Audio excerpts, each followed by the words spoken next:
Andy, my dude, have you heard of the magical website builder known as Squarespace? Ugh, not another Squarespace ad. I feel like every podcast is sponsored by them. Hey, don't knock it till you try it. Yes, okay, it is overhyped, but actually it lives up to the hype. Squarespace is like a website fairy godmother. With a click of a button, your site transforms into a beautiful masterpiece. A website fairy godmother? That sounds interesting. What makes it so magical? Well, for starters, those slick templates make anyone look like a professional web designer. Pick one, customize the colors and fonts to match your brand, and voila. Plus, the drag-and-drop fluid engine is so easy, your grandma could build a site on Squarespace. Well, she did knit me a lovely scarf last Christmas. Maybe website design is next. Exactly. And when you're ready to sell your Nana's handmade scarves online, Squarespace has built-in e-commerce. Add a store with one click. Get flexible payment options. Then watch those sales roll in. And when she wants to teach others her steezy scarf skills, Squarespace's new courses feature is just the ticket. Nana can set up her curriculum and enrollments and payments in a snap and become the next e-knitting influencer. Oh, wow, you really sold me with the grandma angle. Sign me up for that free trial. Just go to thenextreel.com/Squarespace and transform your site into a beautiful Squarespace masterpiece. Well, thanks, Pete. Even though it's overhyped, Squarespace actually sounds perfect for Nana's site's needs.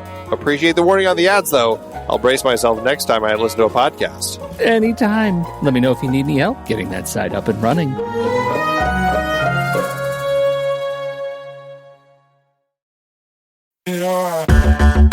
Andy, can you believe we've almost hit 700 episodes of The Next Reel? I know, it's crazy. And with all the other episodes in our family of podcasts, we are well over 1,200 episodes of movie conversation. It's really pretty amazing that we've gotten to have these in-depth movie chats every week for over a decade now. And we couldn't have done it without our loyal community of film fans. Their support over the years has meant so much. For sure. That reminds me, we should give the merch store a shout out. Buying shirts from thenextreel.com/merch is a great way listeners can continue to support the show. Plus, they get to sport our great designs.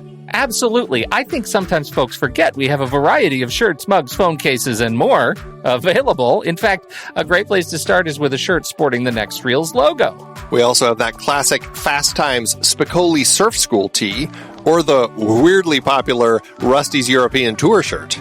The one from National Lampoon's European Vacation. Why is that so popular? Search me, but we have sold a ridiculous number of those. I guess there are a lot of Rustys taking trips to Europe?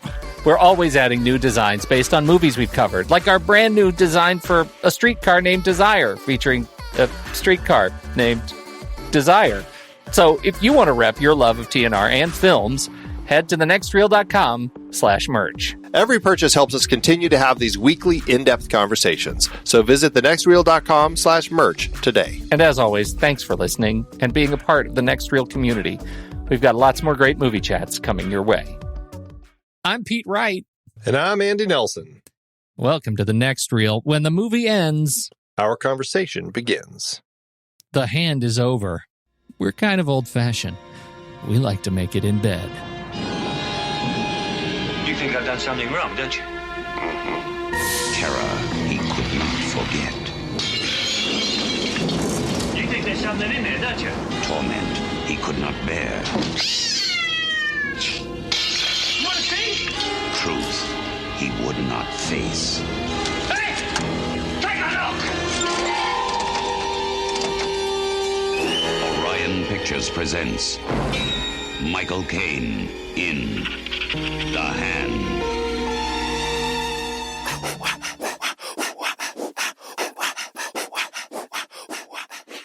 Our friends at Letterboxd have done something cool once again. If you haven't checked out your 2020 year in review, all the stats are up and polished and shiny, and they look terrific. And you should go check it out because the service is amazing and the catalog is fantastic. And as you know, Andy Nelson is a real purveyor of stats. I sure am. I love statistics. And their year in review is just always a fun thing to look at, just to kind of see what, it's not just like the best films of the year and stuff. I mean, they go through the highest rated films, what were the most popular films, what were the trends, which directors were popular. I mean, they even have an in memoriam section. They do all sorts of countdowns, what films were most obsessively watched, which rich reviewers were the most divisive, all sorts of fantastic different statistics that they're able to pull from all the reviews that people are adding on over the course of the year. And, 2020 was kind of a weird year. And they said that they had a huge growth in the number of movies getting reviewed starting, essentially March, April 2020. And so it allows for a really interesting kind of just glimpse into what people were digging into. And I've even seen them, this is another great thing about them, somebody posted, I think I don't know if it was on their Twitter account or Facebook page, but posted a question to them like, it was a lot of people were watching a lot of movies last year. What was the film from each year that was the most watched film? And Letterboxd did an asked and answered thing, and now you can go look and check out every film from each year, starting now all the way back to the beginning. There are a few gaps of years in the early years, but for the most part, every year has a film that they post as this is the one that most people watched. And it's really interesting to look at because a lot of times you're like, wow, that's the film most people were watching that particular year. I looked at it, I think I ended up watching... Was it 17 again? It was 17 again. No, I ended up watching 17 of the total number of films in that whole group last year too. So it's just kind of a fun statistic to look at. But yeah, I mean, this is why we love Letterboxd. They do all this sort of stuff. As pro members or patron members, you get even more things to use in your exploration of your love for movies and talking to people about movies, that whole movie community. So thenextreel.com/letterbox. Definitely look at the membership options there. Yeah, and you'll get a discount, 20% off if you sign up, and that is also good for renewals. So if you're within, I think, 45 days of your renewal coming up and you want a little bit of a break, 20% off, thenextreel.com/letterbox.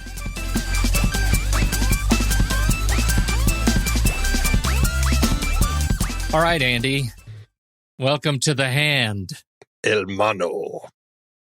Here we are. Oliver Stone. Oh, Oliver Stone. All right. How did we get ourselves into this racket? This was one of those funny things that I can't remember the conversation that was happening in our Discord community, but somehow Oliver Stone came up as somebody with some interesting films in his filmography. And I was looking at, what he did in the 1980s. And I'm like, he has a really interesting trajectory in the 80s that really shows kind of it to a certain extent sets the course for who he would end up really becoming as a filmmaker. I mean, he had already done well with Midnight Express, which came out in 1979 or 78, and then he won an Oscar for Best Adapted Screenplay.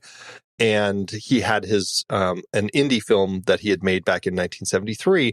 But, these were kind of early. At Midnight Express, you can certainly get a sense of the type of project he was interested in working on. But really, starting here with The Hand in 1981, which is kind of a low-end horror film, and you can see as over the course of the 80s, Oliver Stone really kind of exploring the things that he was going to start getting more and more interested in as the decade progresses. Especially once he returns to directing, definitely going to start seeing a lot more of political things that directly affected him, like the Vietnam War, and move into just more of the kind of the controversial elements that he loves to dig into. So, but this is a really interesting place to start because this has nothing to do with really anything we see as Oliver Stone, but it's just a place to kind of set the stage for him as a studio director. This is his first studio directed film. And it's an interesting one to look back in history and kind of explore based on all of that. I've said on the show that Ari Aster defines my experience with filmmakers who have the highest spread between favorite and reviled films. And I really think, going back and looking and preparing for this conversation and this series, which is extensive. I mean, it's a lot of movies we're going to be talking about. It really should have been more aptly applied to Oliver Stone. It's the Oliver Stone rule, right? I'm not sure this particular series will demonstrate that because it doesn't deal with the entire arc of his career, but it might very well get us pretty close. As a filmmaker that I'm wildly split on his overall body of work, Oliver Stone's the guy. And so I'm really interested to see how this plays out. I am not sure that The Hand is a great example if I were to try to somehow prove myself wrong on that scale. It's an interesting experimental film to watch where he's starting here. Like, he hasn't quite realized his critique for country, like fully realized it, his passion for country, his critique of financial systems, and is still exploring rudiments of filmmaking and just trying stuff before the tools kind of get out of the way. He is an incredibly adept filmmaker, and whether what he does really connects with me or not, that none of that is in any way a critique of his skill. This film feels like he's still sort of honing that, sharpening it, and trying to figure out, what kinds of stories can I tell, about people that. And their internal struggle, right? The internal struggle of man. That's a constant sort of theme, even if we're dealing with the with the high end finance and global power.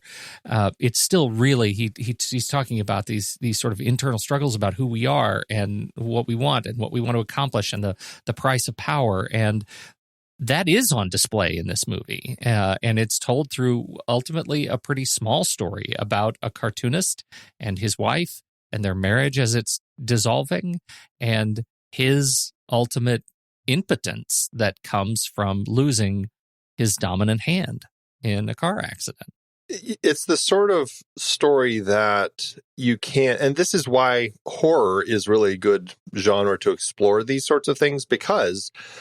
And that's I think when horror often does things best. And I'm not saying this is horror at its best, but still, you're exploring a divorce. You're exploring a man who, has his career taken away from him. You're exploring a lot of interesting elements to this this man about kind of just everything going on in his life as things are falling apart. And it really becomes this.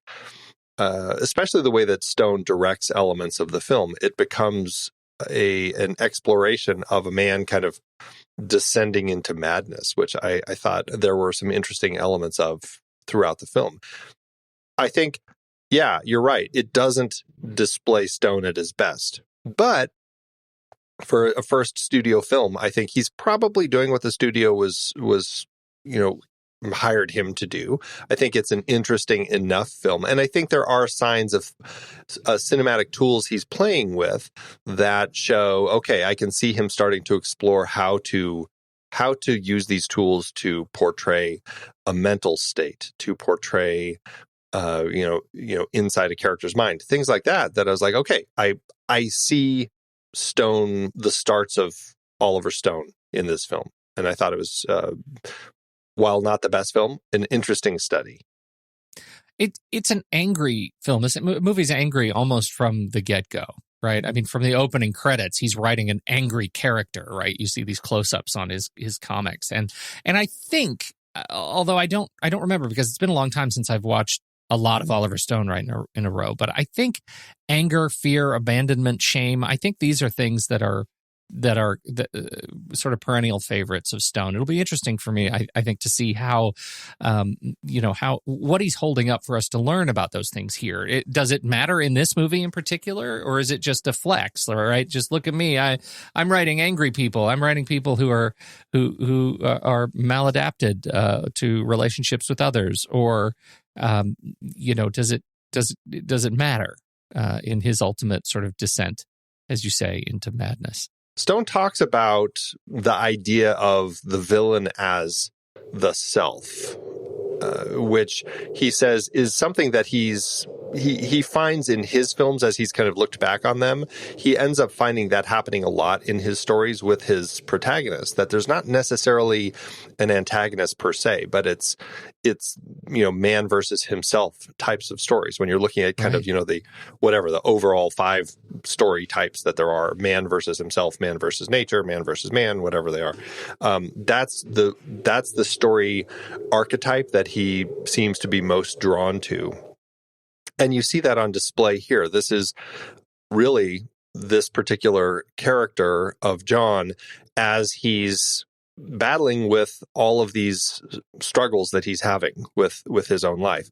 And I find that to be kind of a really interesting way to explore it. I do too. So, okay, so let's explore it. And let me just talk about why I struggle with hand movies. And I don't know. Is that a whole genre in and of itself? I wonder if it is. Movies about severed hands, right? I know one of my favorites is the one with the guy who, what's it called? Idle Hands.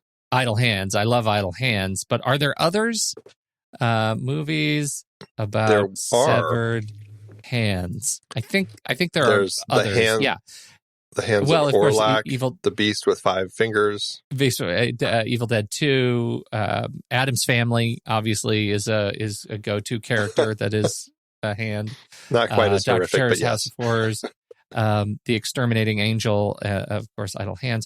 Here's the thing about hand movies. They're fun to make as a filmmaker. They're fun to make because, especially in this area, you put somebody in a green screen and then chroma key out green suit, and suddenly you have something really fun. It's why, as a kid, it's always fun to go to a TV station and do the weather, right? It's just cute, right? But as soon as you put it in a narrative construct, I generally hate it because of leverage. There's just no way it makes sense in my brain that a hand can be so diabolical because it's not attached to anything with any weight at all to it. I don't buy it. I never buy it. So the extent to which I can enjoy a movie is usually an extent to which they can distract me from the things that are wrong with disembodied hands. If they don't work, they're stupid. Your take. I don't know if I've seen any, really. I never saw Idle Hands. The other ones, it's one of those things where I feel like I've seen, like in Evil Dead 2, I've seen in places, but it's always been in a less serious context. Right. And so to that end, it takes me back to the silliest of contexts, which is an Amazing Stories episode, I can't remember what it's called, but it's basically about a toupee that basically does the same thing. And when the toupee gets on a particular bald person's head, it makes them kill. And it was a whole just kind of completely silly Amazing Stories episode. And the guy figures it out because he's talking about lawyers. And yeah, lawyers sure are hell to pay. Hell to pay. It's a hell to pay. And it's so silly. And I feel like that they came up with that based on that, probably figuring out the joke first. I find the whole concept really illogical too. And I struggle with it particularly throughout this story. And especially when it gets to a point where is the hand journeying across the country? Like exactly what's happening with this hand here? So yeah, I think I have a hard time buying into this story. But again, it's one of these things where it's like you have to divorce yourself from the realities and say, okay, how much of this can I just let go and say, I'm just going to ride this train and see if I can come out the other end still enjoying it. 100%. You're exactly right. And that's my point. Like, if the rest of it is interesting enough, you can get on the train. And and so I think for me, what the film has going for it is young Michael Caine, right? That we're introduced to Michael Caine. He already and I'm coming into this film. Had you seen it before? Nope. Okay. This is the first time. All right. So, and me too. And I've heard a lot about it. And just because it was one of those movies that's just like, I don't know, it was probably a slumber party movie in rotation when I was a kid, but I just never got around to seeing it. Right. And so I was surprised at the sort of B-movie elements in the movie and the fact that we have Michael Caine going through a really serious experience. And I found I could relate a lot to his experience of loss and his career and the challenges in his marriage, and all of those things were very, very human elements. And I think they were presented very well in this movie. Overall, I thought the experience was great. So how much did that experience and the portrayal of his descent get sidelined by this wackadoo, roving hand around as it's crawling through the grass, and the killer creature POV, which is the hand POV? Like, how much did that distract from the other human elements that I thought were really great in this movie? And I think he's wise that much of the movie does not center on effect shots of the hand. Most of the movie is with him and his experience. I think that all the stuff with Michael Caine descending into madness, or with the character of John descending into madness, works. I think that it's actually an interesting portrayal of this person whose life is broken with this loss of this hand, and the whole idea that, everything in his life is now falling apart because of it, essentially. Like he focuses everything on that. And this is where I'm saying, like, Oliver Stone does some interesting things as we're watching him descend into madness, whether it's like fading to black and white, like fading all the color out periodically, as we're in his sick mental state of what he's envisioning he wishes could happen, or what he's seeing, or whatever it may be. I found that to be really interesting. Likewise, at some point we start seeing some white flashes of light that just kind of flash through the frame, like he's breaking, like he's going through this breaking point here. I found that stuff really interesting. And in the story of a man who is breaking psychologically, I found it to be really interesting. And what I thought was interesting by the time we get to the end of this story is that you still find yourself questioning, is there really a hand out there that is doing all this stuff, or is it just him and all of this is in his head? And I find that to be actually successfully done through to the end, when I question a little bit, because the doctor is so far from him at the point where the hand kills her before he's like freed himself so he could potentially do it. But still, I'm like, I still think that it's done in a way where you could paint this whole thing either way. And I found that really, really strong. And that's an element that helps me get past the idea of a crazy monster hand crawling around killing people. I know. That's the part. I don't know if we're divided. I'm honestly still on the fence on how I feel about the final sequence, right? Because we have already been through the motions where we don't know whether to trust whether or not it's a hand or whether it's him. We have this quite definitive replay when when he sort of comes to in the garage, and he goes back and sort of remembers that it was actually him who was killing these people and putting them in the trunk of his car. And so we think it's solved. We think it's resolved. And then, we have this coda where we're in this interview with the doctor, and weird reverb on her voice. Let me just throw that in there. I didn't care for it. And so the replay has already put all the pieces together. And then, my God, it's like his villain's origin story, right? It turns out you're right. He's way too far across the room. And yet there's a hand on her, strangles her, smashes her head against the floor. And now I'm feeling like I'm in a Shyamalan story. It's like, this is part of the Unbreakable sequence, Yeah. And it has that actual tone to it too. I wonder how M. Night Shyamalan feels about the hand, because it feels like there's some homage material in his own work back to this movie. So I don't know how I feel about that. It puts a lot of weight on the elements that I find the most stupid in this movie as central to the where the character lands in this movie, and I'm not crazy about it. where I think a lot of the movie works for me. I think I'm coming down that doesn't as much. I didn't want the hand. I just wanted him in treatment. This is the dilemma that any filmmaker, especially in the 80s, would face when making their first studio feature that is a horror film. You have to have that jump end. Like, ever since Carrie said, this is really effective because the audience walks out, with this last big jump scare, and it's a brilliant way to kind of amp that last bit up. So the audience walks out like, oh my God, did it really happen or what?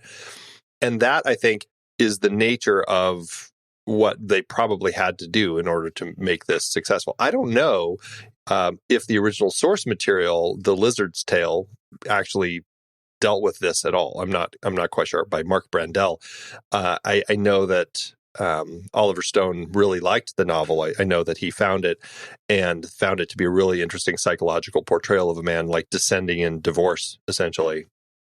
But I don't know for sure if it has that same coda of an ending. But that to me felt the strongest nature of, this is an 80s horror movie. We have to have that twist end happen. Yeah, I'm sure you're right, and he's saddled with some of those expectations. I think as a film, it works less as a result of it in the long arc of cinema history. Yeah, right. Which is unfortunate. Yeah. So, you want to talk about the treatment of the hand? Get that out of the way. Yeah, let's start first with the actual severing of the hand. Let's start with that. I think that's a fair place to begin, is the whole idea of losing a hand in a car accident.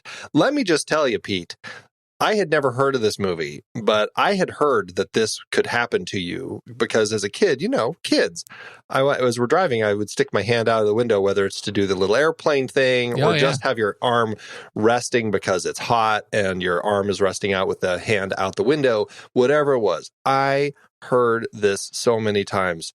If you leave your hand out the window, a car could come by and cut it clean off. I had heard that all the time. I've probably said it to my own kids. Did you believe it? I believed it enough to sometimes go, maybe I'll just bring it in a little closer, because, sometimes you have those cars that go by so fast that you feel the air like shake in your own car. Right. It's like, you don't even know. Yeah. So I'm just it's probably better that I just bring it in a little bit. I was wondering if it was classified with, don't cross your eyes, they'll stick that way, and don't sit so close to the TV, those kinds of things. And then they, of course, do it. And that's one of the things that horror movies do really well is, show us the things that are, lore and demonstrate how they can happen and make them real and make us scared of them. And I think that's really great. And in this case, again, to tie to the human issues, he's already struggling, right? He's struggling in his marriage. It's falling apart. He wants to maintain control. He's super masculine, tropey stuff going on here. He draws a character in his comics we've been introduced to, this Mandro character, and the thing they show us in the close-up is, now that I control you, I must consider how you can best serve me, right? All language of control. And here he is in the passenger seat of this car, and he looks uncomfortable, and all I can think is that guy wants to be driving right now. He already feels like he's completely out of control, awash in loss. And his hand is out the window as he's waving. And what does he say? Get back, you old cow, he says. And only Michael Caine can say something like that and get away with it. Yeah. The whole thing felt very... it just felt like a setup, because it's like you've got the crazy person behind you who wants to pass as honking at you as being obnoxious. He's being obnoxious to them. Instead of just slowing down and just letting the crazy person go by, he's like, egging his wife on, don't let them go by. And then, of course, they're trying to pass this track. All this stuff is happening.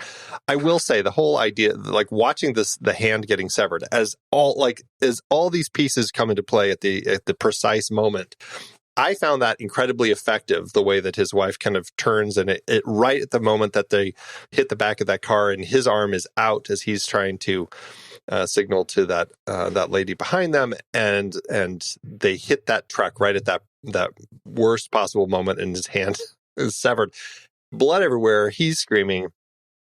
I thought it was a really, really effective bit of sequencing. Like I thought it all worked really well the way that Stone constructed that. So as you can say about a hand getting severed, I found the whole thing enjoyable to watch.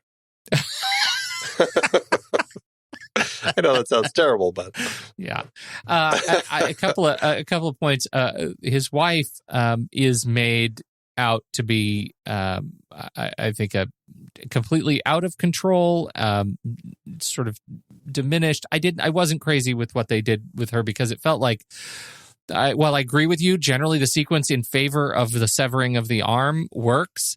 I had a hard time believing that she was so out of control that and so paralyzed in fear at that moment that she couldn't steer down into the bit off the road and get them out of harm's way. I had a little bit of trouble because they made her completely whelpy, and I didn't like that. But it also felt true of the time. Like there are a lot of examples of characters like that. I just feel like that was a dated element to me. And but counter to that, after the severing of the arm, there is, I don't know, maybe 15 seconds where we don't see what's going on in the car as the cars kind of, go in all their separate ways. Yeah. And I found that incredibly tense. Those seconds were incredibly tense because I wanted to know what is going on in the car. Like I wanted to see like him and what's going on. It was a mystery. And I thought that was really taut. A great choice to kind of suspend that anxiety until he actually gets out of the car. And then there's blood spurting everywhere. All over her comically, face. Just trying to help all over the place. It reminded me of the Alien chest burster scene because there's just like blood. Like, did they tell her it was going to hit her in the face? Because she reacted really well to it. Yeah. It is a castration scene, right? On reflection, this is a castration story. This is a guy whose entire sense of control was already in question, and now he has lost the thing that gives him power in the world, his dominant hand, his drawing hand. He's now losing his career. Everything's falling apart for the guy. And I think the setup of the character leading to the ultimate manual castration is great. I think it works really well. And then from there, you start seeing the hand, I think, largely as POV initially before you really see it. You might see before that, you may see his imagined versions of the hand, this kind of molding, rotting thing laying in the ground, bugs crawling all over it, like feeding on it. Even when he talks about that, like that's how he describes it. It's like it's probably just bones now. It's probably all the bugs and birds and everything's probably already fed everything off it. And so he paints a really kind of disgusting image of what that is. But then once you start seeing the hand, it's definitely there's the trick effect work where you see it crawling, but the camera cuts off right after the wrist, so you don't have to see that there's a whole person back there, And then when you see it actually in motion, at times it works better than others. Now, Carlo Rambaldi had done the effects work on this, and Stone said that, later in the filming, Stan Winston and Tom Berman actually came in later in the process to help out. And that's when Stone said that the hand started looking better, like all the effects started working better because they were involved. So I don't know what that says about Carlo Rambaldi, who's done stuff that we've talked about before, or if it was just a budget thing or if it was something between Rambaldi and Stone, I have no idea. But I think that there are times the hand does work better than others. Also, it's one of those things where there are times where the shots are short enough where I'm like, okay, it was just enough where I bought it. Yep. Now, let me ask you about sound and what this does to your understanding of the narrative of the story. Just let it sink in, right? Does the hand breathe? Does it breathe? Does it make noises? According to Alan Hoarth, who apparently was designing the sound for the hand, apparently it does. I had a real problem with that. like, why are we hearing breathing sounds with this POV shot as the hand is crawling through the grass? Yeah, it's a mystery. Although I wonder how much of a mystery it should be. Like, ultimately, if you are of a mind that there is nothing mystical going on, and in fact it's just his descent into madness, then the breathing should be him. Right? That it's we're hearing him. And that is the ultimate giveaway of the movie, right? If you know that already, if you already buy that, then you understand that, that's the big spoiler. Yeah. Of course, that's ruined when there's a hand at the end. But I think it lends to the confusion of this character and the ultimate resolution, or I should say, the open-endedness of the whole thing. Yeah. That breathing should be his internal experience of crawling around in the grass. Well, it doesn't work for me either. No, right? it's silly. I mean, and it makes more sense when it is him, because otherwise, like, how does the hand go from Vermont to New York to California? Like, there's no logical way this hand is taking. There was no shot of the hand like holding onto an exhaust pipe, right? I want it to be right, like. Oh, exactly. Like hanging off a bumper. Right. Just like a family going by, like, that's a weird little thing to hang on your bumper. Yeah. That sort of thing. Yeah. All that sort of stuff. It just, because otherwise it turns into, what's the journey about, like the three animals whose owners move and they have to journey across the country to find their family. There's like two dogs and a cat or whatever, Yeah. It's like, and the hand who joins along as it goes on its own trip with them. Bye. I want to see that mashup. That's exactly it. I see that mashup. Yeah. So that's the only way any of this story makes any sense, is that it is in his mind. Otherwise, it's illogical. And I will say, to that end, it's incredibly predictable. Like, I don't know how early on you kind of were like, well, this is just all him, clearly. Yeah. But it was like really early on. Like, I can't remember when he was looking for the hand or what, but I'm like, this is all just his mental state. This hand doesn't really exist. And so I was like, is the film telegraphing that too much in context of what we're supposed to believe? Because to a certain extent, I was like, I feel like I already know where this is all going. I 100% agree with you. I think the movie is it like the moment the hand was severed, I feel like I knew, this is going to be, it's him. It's Phantom Limb. He's in with the doctor's office, and the doctor says to him out loud, "Oh, that feeling, that never goes away. You're going to feel your fingers, like it's just the way it's Phantom Limb stuff." Yeah, and so I feel like that was telegraphed too early. But again, it depends on what the story is, right? What is Oliver Stone, like, what's his favorite part of the story? And I don't think it's the hand. Yeah, no, I think it's the psychological breakdown. He doesn't care. He doesn't care if he's telegraphing the hand stuff so early. He's telling a story about John Lansford and his experience of being emotionally, professionally castrated. Yeah. But even that is just, I still find it predictable as a story, because I mean, even with Brian, when he's talking to Brian in the bar a number of times, who, it's always fun to see Bruce McGill, particularly as kind of like a hippie college teacher. I thought that was a great turn for him as a character actor. But I really, he brings up quite a number of times in their conversations the whole idea of blacking out, and how dangerous it is to black out. You don't know what you could be doing when you're blacking out. Yeah. Like, all of this stuff. I'm like, geez. You could have killed somebody, right. He says in the open, in his mouth voice. I was just like, wow, they are really hitting the nail on this head. But, laying it on pretty thick. Yeah. But to that end, as a character exploration and watching him still take this descent into madness, I loved watching Michael Caine. Like, there's something about his late 70s, early 80s hairdo that works really well, especially when he starts going mad and it just turns into like this crazy man's kind of big head of hair. Like, I thought going mad or chopping wood, Andy. Or chopping Don't wood. forget chopping wood. Exactly.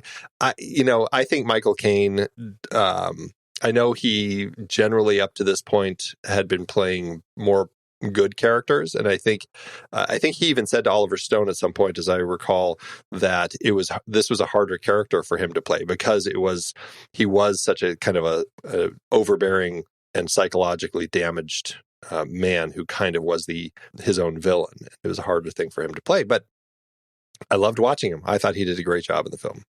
What other, let's see, this was 81. Mm-hmm. What other horror movies has he done? I mean, he did Jaws 2, right? Or Jaws, no, it was Jaws Jaws 4. He was 4. in The Jaws Revenge. 4. The Revenge, right. That's what it was. And that was in Jaws that was like 84. That was 87. So? 87. That was 87. What else has he done where he's played a dark character like this? Well, he's played tough characters like, Get Carter types of characters, or The Italian Job, but I don't think those were necessarily like villainous characters. The Island was right before this, but I can't remember where his character landed in that. Dressed to Kill, I don't feel like he's been a villain that much as I go through his list.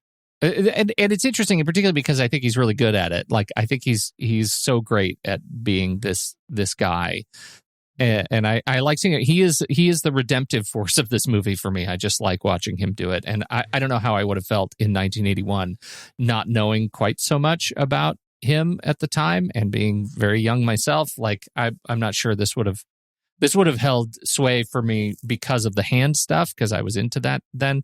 But in terms of sustainability, kind of staying power of the film, I'm here because of Michael Caine. I enjoy watching him. Yeah, he's always just a delight to watch. He's one of those actors, and I think Oliver Stone was a young enough director where Stone would, after a take, say stuff to him like, I'm not seeing it. I'm not seeing the emotion in there. And Caine would just say to him and you can totally hear this, but like, you'll see it in the rushes, dear boy. It's just like, is like, yeah, that whole dear boy thing totally sounds like him. And it was. And I think that he's doing the stuff here, and I think it works well. I somewhat buy his relationship with Andrea Marcovici as his wife, Anne. I see them as an interesting couple. I can see them together, but I also felt like it's harder because, we're really walking into this film with them already kind of on the rocks, at least as far as she's concerned. He thinks everything's fine. And this is, we have a divorce podcast that we also do, How to Split the Toaster. And I think that you're seeing a lot of that. They say it takes 3 years to get to the point where you're ready for a divorce. And I think we're seeing that middle ground right here where Anne is wanting to go do one thing and he's wanting to do something else. And she's kind of pushing, and we're leading down the road to that. I think that was an interesting way to do the relationship. But it does make it harder to connect with her character because we're just not spending much time with her, and I feel bad because I would like to feel like I ended up walking away from this with more of a connection to her. We have connection to their daughter, Lizzie, a little more, played by Mara Hobel. But other than that, I didn't really connect with them much. Well, and I think that's important to note, like that this is also, as much as it's all these other things, it's also a divorce story. And part of that castration of losing the hand is also representative or symbolic of the marriage dissolving, right? Losing something that was so important to you as a person, as part of your identity, and now it's leaving you. And that, and what sort of stress and anxiety does that cause? I think we can't watch this movie and not have that said out loud, that this is also, insofar as it contains multitudes, it's a divorce story. And it's a kind of a gross one, and the hand breathes, but it's a divorce story. Should we talk about tropes? Yeah, there were a few tropes in here that I think were kind of funny. Trope corner. We have the character really talking about why he hates shrinks, and all of like that whole speech that he gives about paying someone to just air your problems, and after you've paid them $100 an hour, and then you've paid them $1,000, they'll say, I think we're getting somewhere. And then by the time you're $10,000 paid in, they'll say that you're cured. And he, like, the whole thing, I'm just like, I feel like I've heard this conversation in films far too many times. And in 1981, maybe it was at that early stage when the whole idea of shrinks was really just starting to kind of kick in after the 60s and 70s. But I felt like this hit this point where I'm just like, already, I'm like, oh, geez, here we go again. Well, and they make him the subject of her affair, right? The shrink, right? Like, right. She's sleeping with him. And again, it's a massive sign of disrespect to the therapy industry that was super popular at the time. And so not only does he hate shrinks, there's a trope, but two, it's justified to hate shrinks. Like, that's the other side of the same trope, and it's kind of obnoxious. I think I was misunderstanding what you were saying, because the way that you said that, I thought you were saying that she was having an affair with his therapist, the shrink that they wanted him to see. But that's not what you were saying. I was not saying that. I was just saying that the film presents a generally disrespectful view of therapy. Well, yeah, it really does. And it's funny because it felt so early 80s, this whole idea of the Origin Institute, this place where you do yoga and you think about, you work on yourself and all this sort of stuff. And I'm like, they're really poking at this. And it just felt very 80s for that whole line in the story here. Totally. So then we get to teachers. Don't forget, lots of tropes around teachers and students. You got the student hitting on the teacher sleeping with the student. I mean, these are things. And then that ties into this whole trope, which definitely came out of, I think, the 70s. It might have been a little earlier, but the whole idea that the man can cheat, but far be it for the woman to cheat, that whole thing. That definitely was something else that came out. Last but not least, there was the old jump scare trope that seems to be popular in horror movies, but the tree branch through the window trope. Yeah, I don't get that one in this movie. No, and it never goes anywhere. It's just designed it's just a jump scare. The whole thing. Yeah. It makes me think of Poltergeist and how great it works there, because the tree's already scary, and then when it comes through the window is a payoff. Right. And that's huge. It's huge. Here, it's nothing. It's substanceless. It happens. You never even deal with cleanup or anything. It's just like you don't even see an open window that the rain is coming in or anything. It's there. Right. It's pretty pathetic. I will say, though, I have never seen, and this may be the only film that I've seen it in, where a cat, after the cat jump scare, because we also have the cat jump scare where it jumps onto his desk, but then the cat actually leaps through the window to escape. I've never seen that in a film where a cat is so terrified of something that it actually breaks through a window to get away from it. That was fun. Yeah, that's a hell of a cat. There are a couple of things that, I feel like they don't work for me in this movie because I've never even come close to seeing them happen in real life. And the tree branch through the window and the cat escaping. And those are things that are are kind of silly. Also, severed hand crawling through the field. Never seen that. It's all right. They did do a couple of things great. I think, giving him I liked the hand, and that they give him a glove and say, and of course that allows us to have the whole movie with Michael Caine actually really acting. But what I love about it is that, and maybe this is particularly dated because of the era of COVID, where he says you could change the glove every month and a half. Right. That is disgusting. Hands are awful. He did not give him a vat of hand sanitizer at the same time.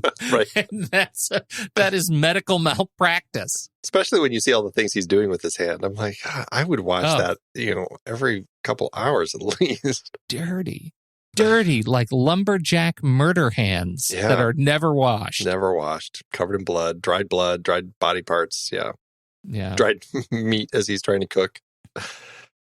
Totally. Going back to this whole idea of him as the killer or not, it's an interesting story element, the way that it's portrayed. And I mentioned that we have some interesting mental depictions in the film as everything drops to black and white, and then we're seeing it kind of more through his state of mind. I found it to be one scene that we haven't talked about yet is when this is after he goes into the Origin Institute and he sees his wife in the class, kind of the yoga class. I mean, all it is a yoga class, and the yoga instructor seems a little too maybe close, trying to show He's her. a little handsy. Trying to show her, very punny of you, how to do her kind of positioning and everything. And of course, John leaves, and he's upset about all of this, and he immediately runs into a homeless person played by Oliver Stone, which was kind of fun to see. Mm-hmm. And this person is just, it's again, it's a very tropey sort of interaction with a homeless person in film. And we have this particular moment as it plays out. And then it goes into black and white, and we are meant to think that this hand kills this homeless person.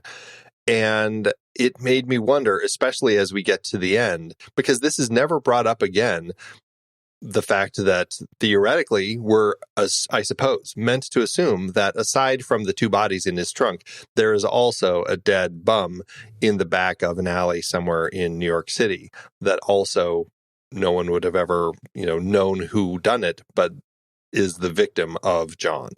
Right. More bodies. Yeah, yeah. It in that respect, it's very much a sort of American Psycho story, and I'm so glad that we're doing our Mary Herron series after this, because it gives us an excuse to talk about sort of the effective dissociative state murder case. What kind of scaffolding do you need narratively to make that pay off? And so I think in this case, we've, like the cat in the window, we've just left this the bum out there. Maybe that's Stone making a statement, right, about the viability of certain people over others. Maybe that's a statement. It does not work. It would be on brand for Stone to do something like that, but it does not work in this movie to me. It certainly isn't a statement. All it felt like was, we need to get a kill in here soon. I feel like studio head. There needs to just get a kill. We need some horror sequence body in count. here. Yeah, body get count. it up. Get up we there. Need body count. Yeah. That's unfortunately what it really ends up feeling like.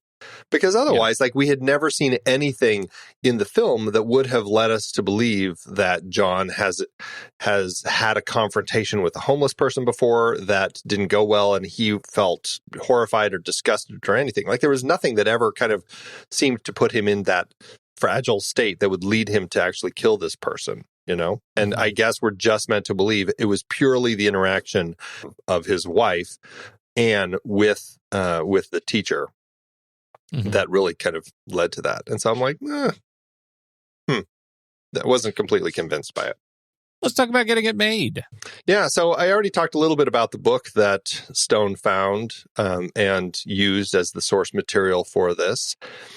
The comic itself that we see Lansdale drawing, Stone, by this point in his career, he had already written the drafts of the script for Conan the Barbarian, which we'll be talking about next week.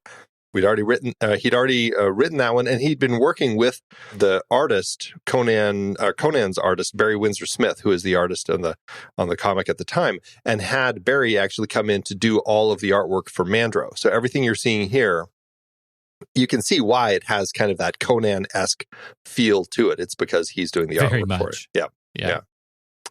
And then last but not least, I think it was kind of interesting because he had already written Platoon and Born on the 4th of July, I think largely because those were personal stories from his time in Vietnam and his feelings about Vietnam and everything. But he did this for the studio, and Orion, we'll talk a little bit more about this, but it wasn't a success of a film. And because of the way that this film ended up performing, he wasn't able to do those two films until much later in the decade. So it's interesting the way that these things kind of play. But I found it interesting that, he'd already actually written those scripts, or at least like early stages of them. That is interesting, and I think probably worked out fortuitously for him because he became a better filmmaker to make harder films. Yeah, right. We want to talk about Stone as a director anymore? I feel like we've kind of seeded that. I feel like we have. And right. We've already talked about him a little bit as a writer as well, but he wrote this script. He had won the Academy Award a couple years earlier for Midnight Express, wrote and directed this. This was his big directing opportunity with the studio. And he's going to shift back to just screenwriting for a while. So we're going to be talking, after this, we'll be talking specifically just about projects he wrote, because he kind of wasn't able to direct for a while after this. So it's good to just make sure we're addressing him as both the director and the writer. Yeah. Anybody else in the cast you feel like we need to call out that we haven't mentioned already? We talked about Bruce McGill. Good to see him. Yep. Annie McEnroe, she was the college student that he ends up having the affair with, Stella. She's one of those faces that I had seen before, and I was just like, I don't know where I had seen her before, but she was in Beetlejuice. That's something that she was in. She'll be in Wall Street. We'll be talking about her again there. Born on the 4th of July. At this point, she hadn't been in much before this, and so I hadn't seen her in much. She is, though, married to Edward R. Pressman, the producer on the film. So you kind of go, okay. I don't know when they met, but it could have been this particular film. But they are married. All right. I don't know. Is there anyone else? Oh, Vivica Linfors. She plays as credited the Doctress.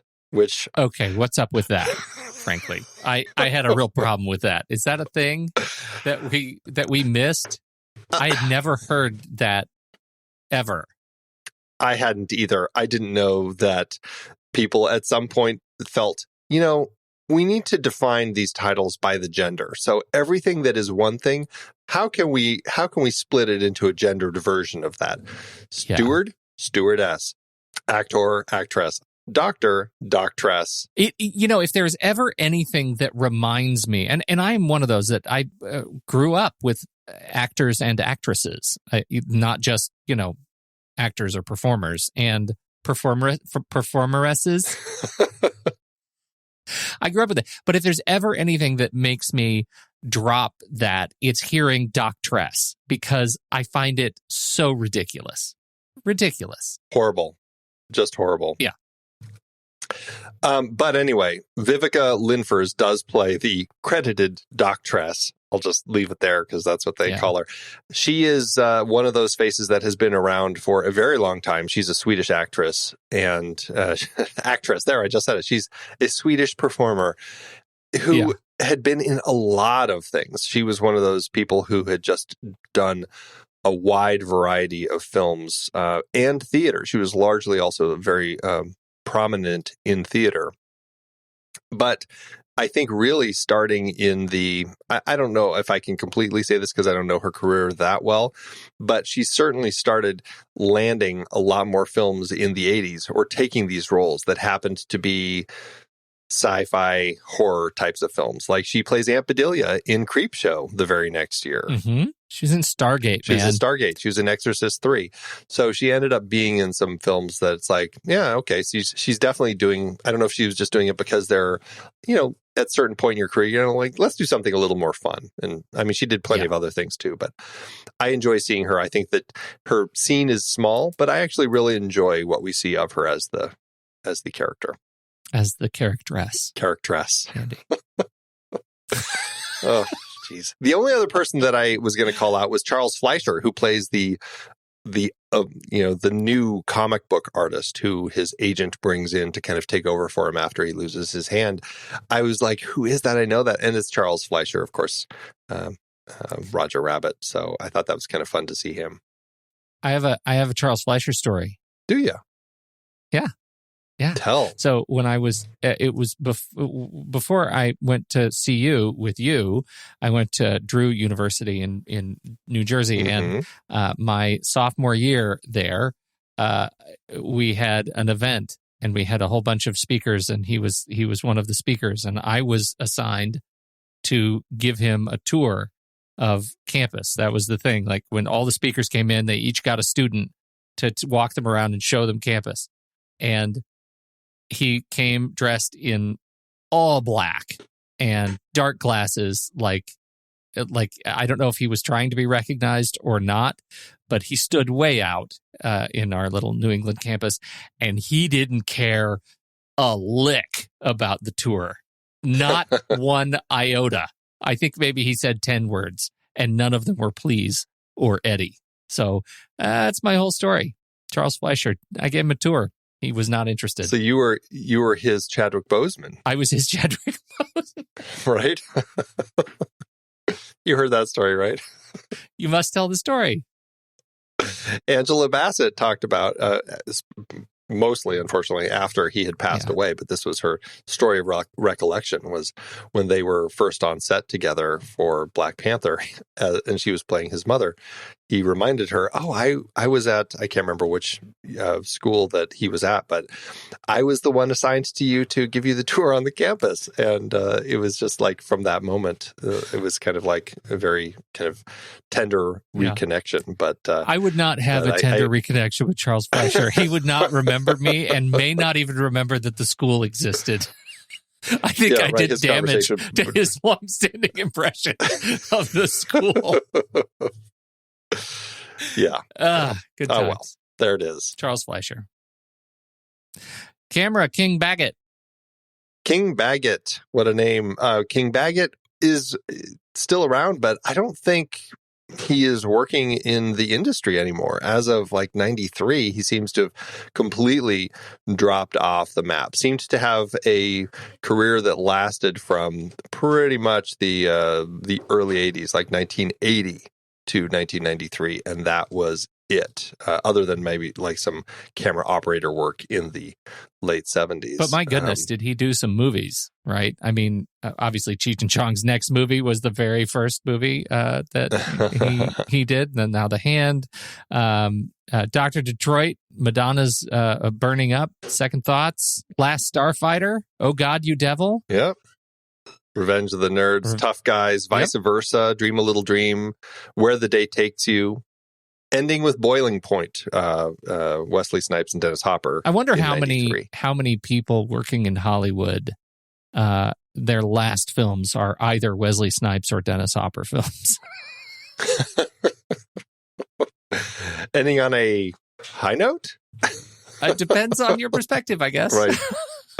I thought the camera work was fine. I liked the lighting. I thought that I think that between Stone and Baggett, they found the right tone for it. I think everything worked throughout. Mm-hmm. And like I said, I did enjoy the drops to black and white in the color treatments. I thought they effectively portrayed this particular person's mental state.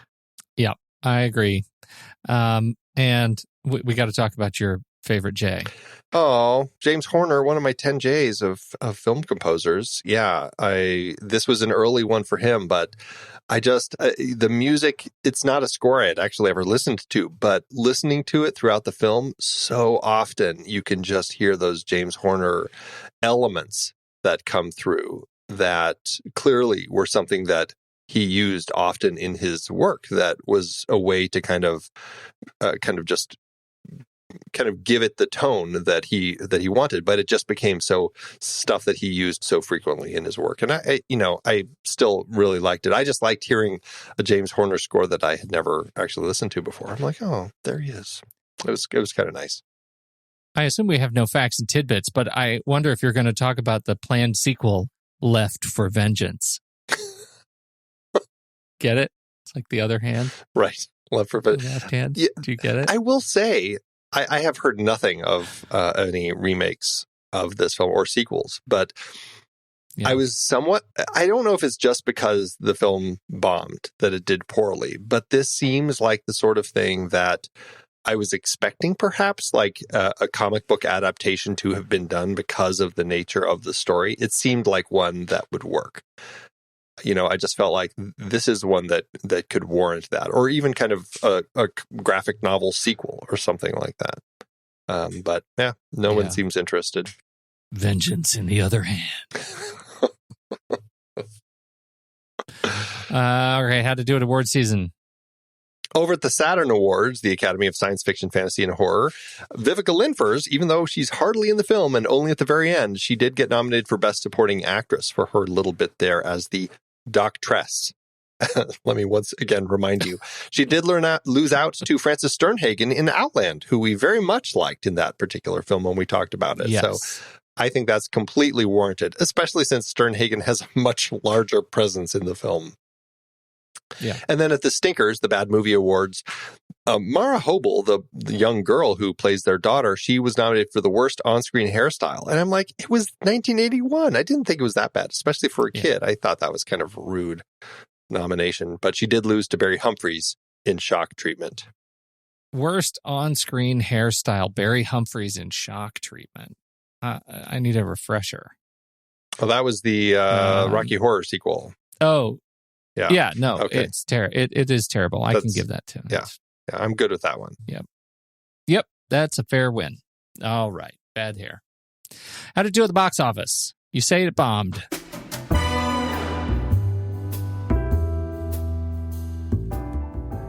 Yeah, Stone's movie weirdly only has its budget information listed in Canadian dollars. I have no idea, since this was all shot in and around LA. I don't know what was going on with them planning all of this, but anyway, once I did the conversion, the film ended up costing about $7.7 million to make, which is about $21.8 million in today's dollars. The movie opened April 24th, 1981, opposite Catalani and Little Britches, Ms. 45, Night School, and Take This Job and Shove It. This movie did poorly, only earning $2.4 million at the box office, or $6.9 million in today's dollars. That gives it an adjusted loss per finished minute of almost $144,000. So that was not so great. And the failure of this film at the box office did put a rift in Stone's relationship with Orion. And as I said earlier, it pushed him out of directing and back into just writing for a good number of years. Well, it'll be interesting to see where he comes back. I'm even more interested to see how you rank it. Yeah, let's find out. Head over to flickchart.com/the next reel. You'll see all the movies we've talked about on this very show. If you swipe over in your show notes and tap the word Flickchart, you will go straight to this movie in the Flickchart database where you can add it to your own list and see how it stacks up against ours. All right, first up, The Hand or The Birdcage. The Birdcage. Yeah, absolutely, The Birdcage. The Hand or The Jerk. Weirdly, these so far are all the noun titles. Yeah, right? The noun. The noun. I'm the noun, too. The Jerk. The Jerk. The Hand or Gone with the Wind? Oh, dear. Probably Gone with the Wind. Yeah, Gone with the Wind. The Hand or Next Friday? The Hand. I will say The Hand. The Hand or Manhunt? Some Fritz Lang. Manhunt. Manhunt. The Hand or Outbreak? Helicopter, though. I was Outbreak. going to say, we had no fun helicopter chases in The Hand. I will say Outbreak. The Hand or Alien Resurrection? Alien Resurrection. Alien Resurrection. The Hand or Friday After Next? Friday After Next. Really? I'm going to say The Hand here. Okay. Yeah, let's do it. Let's take it. Okay, here we go. All right, here we go. One, two, three. Scissors. Rock. Scissors. The Hand takes It's always that pattern. Yeah. The Hand or Underworld Awakening. This is the futuristic 12 years later movie. I guess I could go either way. But probably Awakening. I'll give it to you. Underworld Awakening, sure. All right. Well, that lands The Hand in spot 457 on our chart. 457 out of 489. It's only a 7%. Pretty low. Yeah, it did not do well. It's one of those movies where it's roundly panned. It didn't do well in the box office. It's fun to talk about, but it also didn't do well on my own Flick chart. How did it do on yours? Yeah, it didn't do that well. It landed in spot 3862 out of 4552, which is about a 15%, so a little higher than us. Yeah, it didn't do very well for me either. It landed at 1416 out of 1485 on my Flick chart, which is 5%.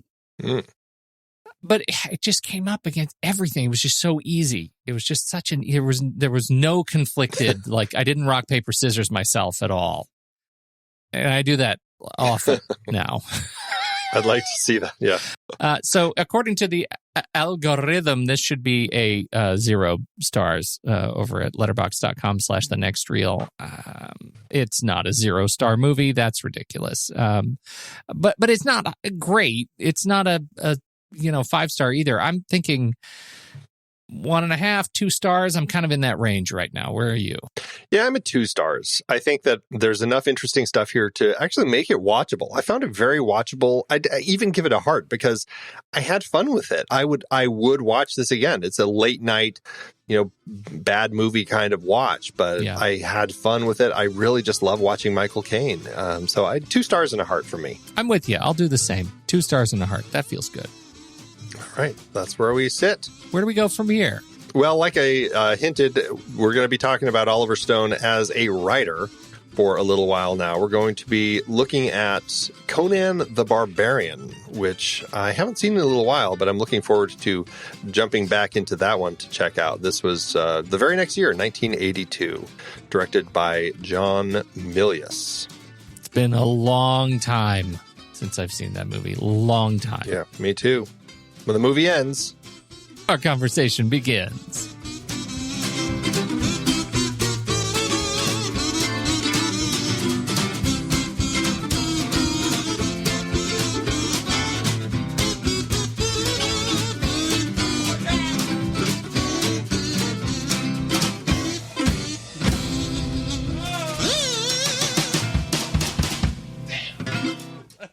Letterboxd giveth, Andy.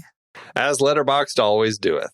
I went straight to the bottom because I had to see what the scope of derision for this movie, revulsion for this movie. Would you like to do the honors? Would you like me to go first? How you feeling about yours? Good. I'm going to go first, but I have 3 very, very brief ones. Outstanding. All Very right, brief. They're all either in the 1 star or 1.5. First up is by Lily. 1 star, Day in the Life of Sir Michael Caine. Thank you, Lily. Next up, I have... That was it. I thought that was I told you, like a title. Short. No, yeah, they're short. Day in the Life of Michael Caine. Second up is by Deep Blue versus Siri. Gave it a 1.5 and said, Michael Caine versus a rubber hand. What a performance. Last up, Matt H. also gave it a 1.5 and says, needed more hand. Yeah, I think that could be the most substantive review of the lot. Right. Mine is a 1 star from Brock, who says it's 2,721 miles with a drive lasting 41 hours from New York City to Big Bear Lake, California. Filming location for Oliver Stone's directorial debut, feature debut, The Hand. Now, walking from New York City to Big Bear amounts to approximately 2,691 miles in 884 hours. Imagine our anti-protagonist Michael Caine's disembodied hand following him all the way across the country. And I don't know why Stone didn't make that movie instead. It definitely couldn't be any worse than The Hand, centered around a thoroughly contemptible and rather uninteresting main character. I mean, by all rights, his strong hand should only be less contemptible and uninteresting. Caine took several pictures for the money, including The Swarm, Beyond the Poseidon Adventure, and Jaws the Revenge, and this might be his worst performance during his cinematic horror period. I just want to know if The Hand signaled its turns, and how it avoided road construction, and how it got its jollies. At the end of The Hand, though, one thing is certain. I lifted my right hand and gave it a certain finger. Excellent. Brilliant 1 star review. Thanks, Brock. And thank you, Letterboxd. It's hard to believe we have been having in-depth weekly conversations about movies since 2011. You're telling me producing this show week after week is so much fun, but it does require a lot of work behind the scenes. If you'd like to help support our efforts, one easy way is by using our Originals page when shopping for books and movies that we've covered. Your purchase is made through our links. Give us a small commission at no extra cost to you, and allow us to keep having these great discussions. We covered a lot of great movies that were adapted from other material in Season 10. Our Originals page at thenextreel.com/originals is where listeners can purchase the source material behind all our adapted film discussions. It helps support the show at no extra cost when you buy through our links. In our foreign language Best Picture nominees series, we looked at several adaptations, including Z, The Postman Il Postino, Crouching Tiger, Hidden Dragon, and Letters from Iwo Jima. We hit the high seas with In the Heart of the Sea from Nathaniel Philbrick's nonfiction book for our Aquatic Killers series. Definitely a weaker entry in that series. I bet the book is better. Oh, me too. Member bonus episodes featured adaptations like Gone Girl, The Russia House, Ivanhoe, The Hot Rock, The Big Heat, and Naked Lunch. Oliver Stone brought not just original stories, but also adaptations like Conan the Barbarian, Scarface, Year of the Dragon, 8 Million Ways to Die, Talk Radio, and Born on the 4th of July. Mary Herron's disturbingly insightful American Psycho was adapted from the Bret Easton Ellis book. You like Huey Lewis in the News? Oh my God, it even has a watermark. And of course, more Stephen King with The Mist, The Green Mile, and The Shawshank Redemption for our King a la Darabont series. Find links to all of these books and more adapted films on our originals page. That's thenextreel.com/originals. Every purchase supports our show. Get the full list of books that we've talked about and start your next read today at thenextreel.com/originals.